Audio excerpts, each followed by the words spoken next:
My blood glucose sensor fell out and ruined my whole plans for giving you guys the insight about 15 days into wearing a blood glucose monitor. So what you're gonna see in this video is my attempt to basically summarize how my experience was in the total 22 days that I wore it before the sensor fell out.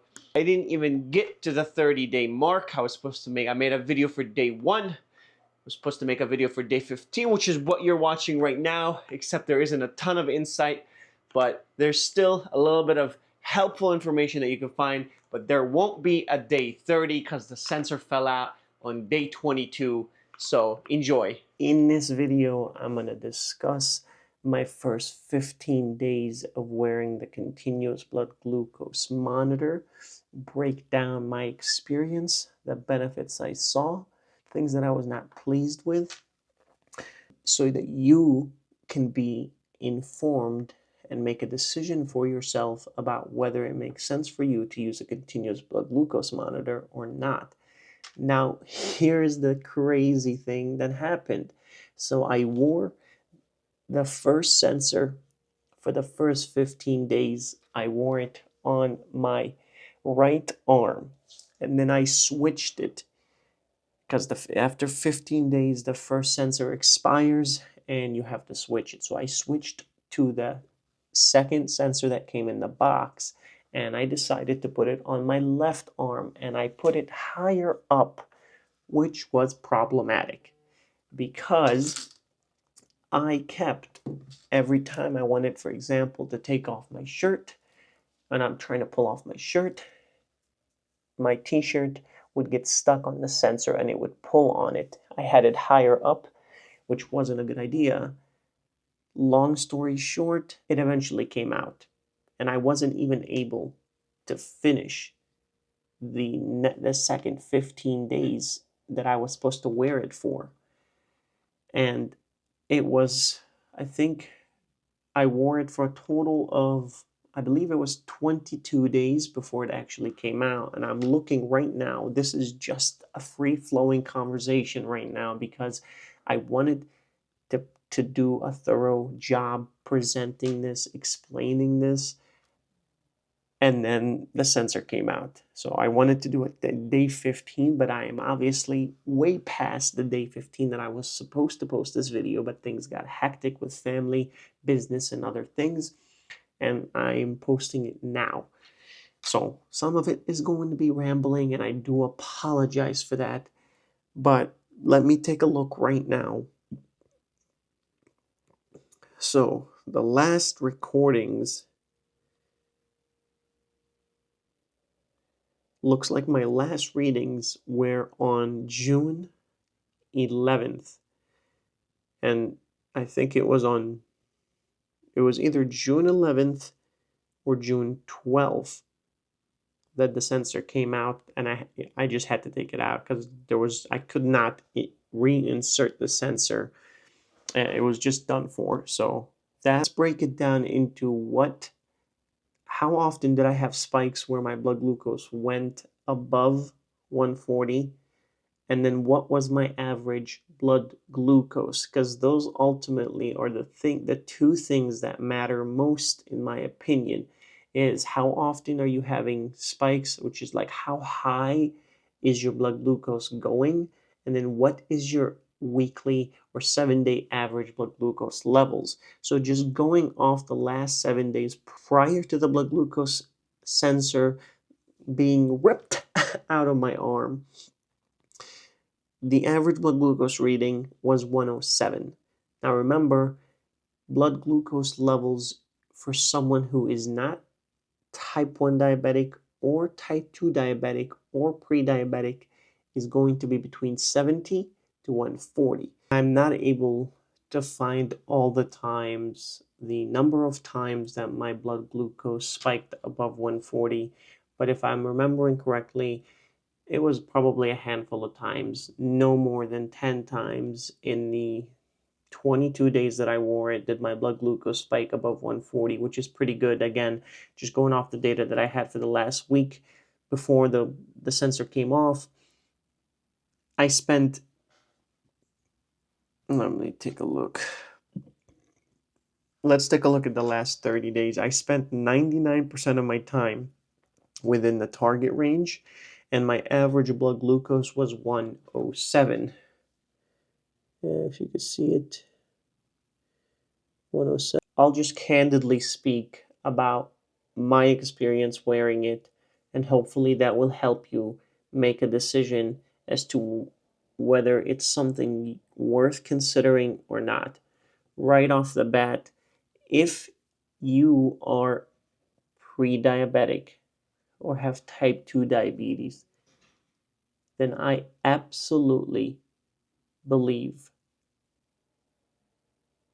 that it is worth getting a continuous glucose monitor, because it is going to give you insight that you otherwise would not have. It's going to give you insight on how the food that you're eating, how much you're eating, what types of food and carbohydrates is causing your blood glucose to spike. It's going to give you insight into your average blood glucose level, and it's going to give you insight into what percentage of your time are you spending within the target range. The higher the number, the better. And it's also going to give you insight into how many times throughout the day and throughout the week are you going above the recommended number for blood glucose. So that's number one, why I would recommend. And then number two, once you start gaining that insight, you can begin to make positive changes so that you are able to maybe reduce some carbohydrates that are really spiking your blood sugar.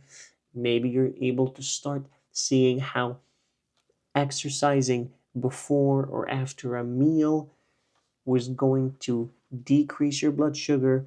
Maybe you're going to see how going, for example, on a walk after eating a high carbohydrate meal is going to help tamper down the rise in blood sugar.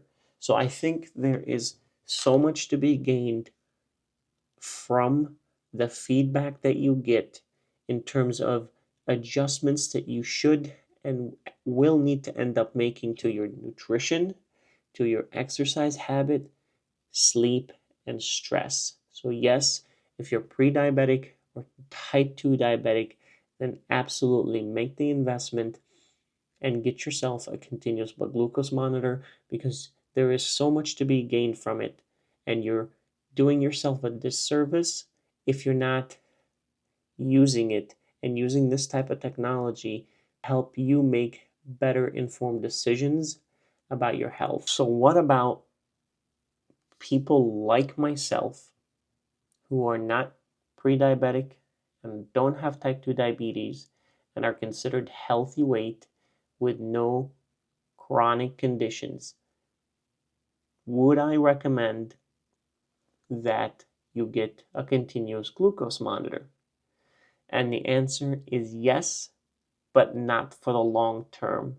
I would try it for 30 days, gain the insight that you need on how nutrition, exercise, sleep, and stress and supplements are going to impact your blood glucose. But if you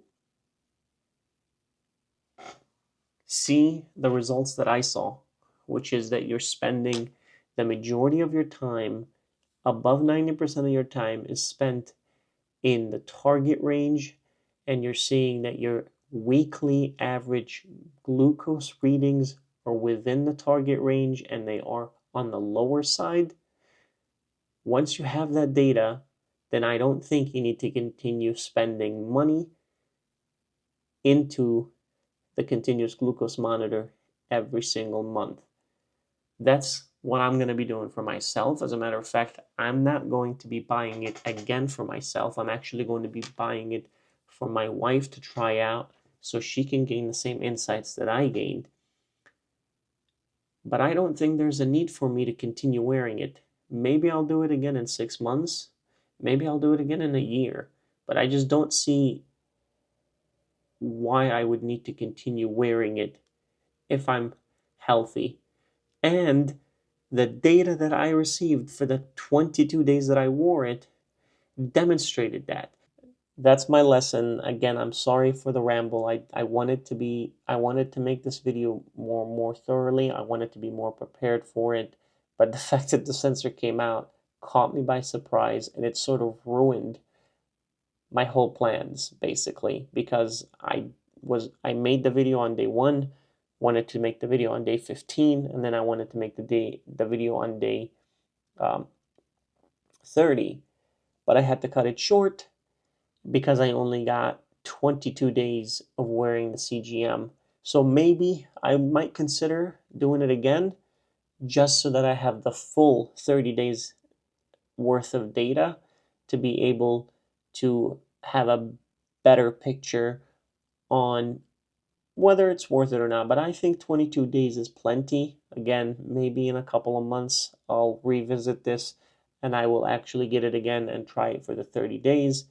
But I do apologize if I'm rambling on here. If you found this video helpful, then make sure that you subscribe. And you might be interested in watching this video right here that I made about GLP-1s and whether you're losing fat or muscle